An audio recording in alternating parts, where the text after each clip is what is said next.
So, a little over 2 years ago, my family and I took a trip to New York, one of the best trips that we'd experienced together in a long time. I was 63 at the time, in relatively good shape, except for the fact that my right hip was pretty much worn out. And I'd seen an orthopedic surgeon about 6 years earlier because my hip had progressively gotten more and more painful since my mid 50s. And I was starting to limp when I walked. So they did an x-ray. Again, this was 6 years ago, and the surgeon simply said, whenever you're ready. Meaning the changes he saw in that hip joint were obvious enough to him that even 6 years ago, it was reasonable to replace my hip whenever I was ready. I had very little cartilage left in that joint, and it was becoming bone on bone. But unfortunately, I wasn't ready, at least at that point in time. And then another 3 years passed. And even though my hip was getting worse and I was actually thinking about pulling the trigger on surgery, something happened that changed any consideration of taking time off from the ER. COVID showed up in the spring of 2020, and whatever I may have been considering at the time took a backseat to the pandemic. The next couple of years were a complete roller coaster, and I just kept working in the ER simply because it wasn't a good time to stop. And then one day, seemingly overnight, the pandemic ended. And though the world was different, we were all ready to get back to some sense of normalcy. We were ready for something lighter, for some fun and some hope, and something that made us feel alive again. And that trip to New York was all of that, and more fun than we'd had together in a long time. And one of the things we'd planned to do was to walk the Brooklyn Bridge from Manhattan to Brooklyn and back. The round trip on foot is just slightly over 2 miles. And that walk with people from all over the world beside you in a big communal trek, it was really a lot of fun. But unfortunately, the entire distance from Manhattan to Brooklyn and back, I was a good 15 steps behind my wife and my son.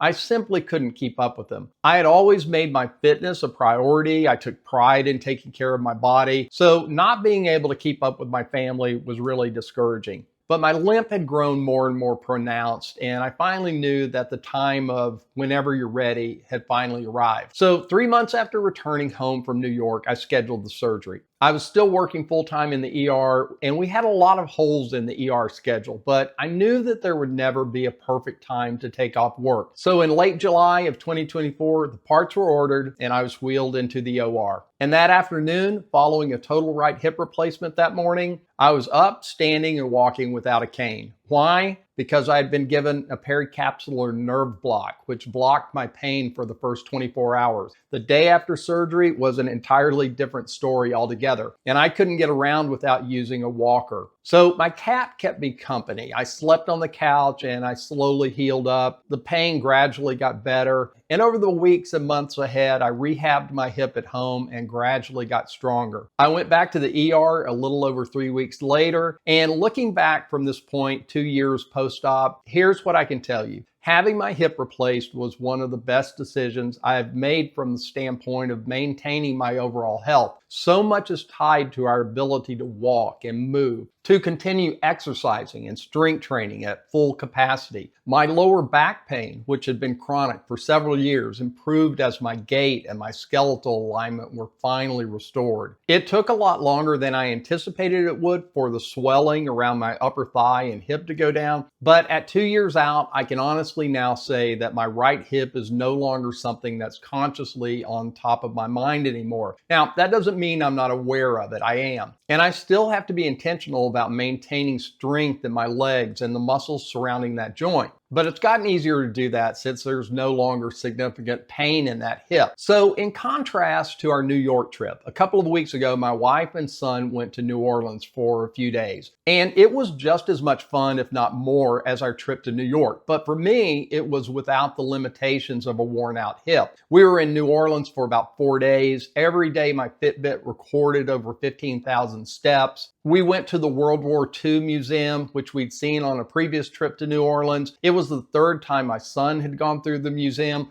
but we all said that if we ever go back to New Orleans, which in time, hopefully we will, we'd all still do that again because there's just so much to absorb there.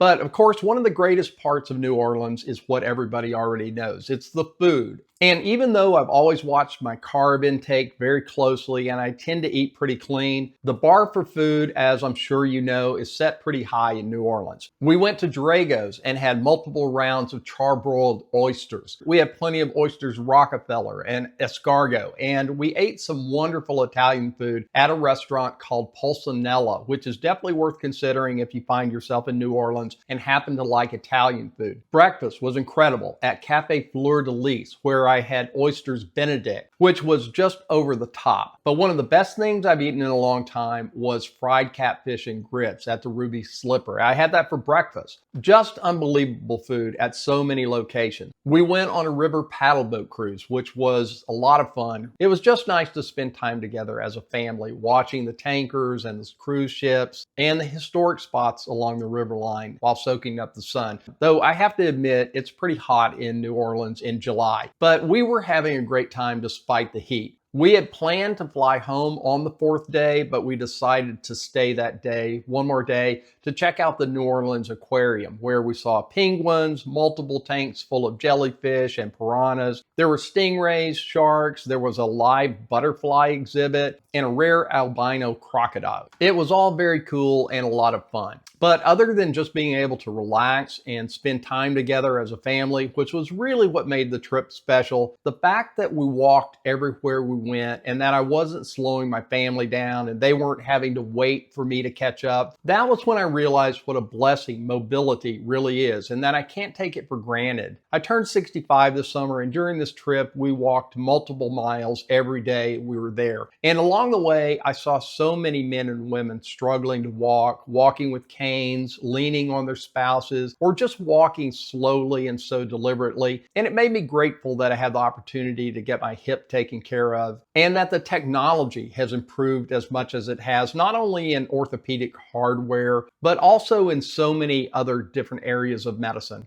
It was blazing hot in New Orleans, I'm not going to lie, 100 degrees or more every day, and I'm pretty sure I would not have fared well if I hadn't finally pulled the trigger and had my hip replaced 2 years ago and gotten back into reasonable shape. So I just wanted to share this with you, especially if you've got some physical issue that's keeping you from operating at your best or that's limiting you in some way, especially if it's something that can be addressed and improved by not putting it off any longer. I hope you'll give that some thought and take care of what can be taken care of. And if you ever get a chance to visit New Orleans, I hope you'll check out some of the places we visited and the restaurants we enjoyed. Until next time, be well, take care of yourself, and I will see you in the next video.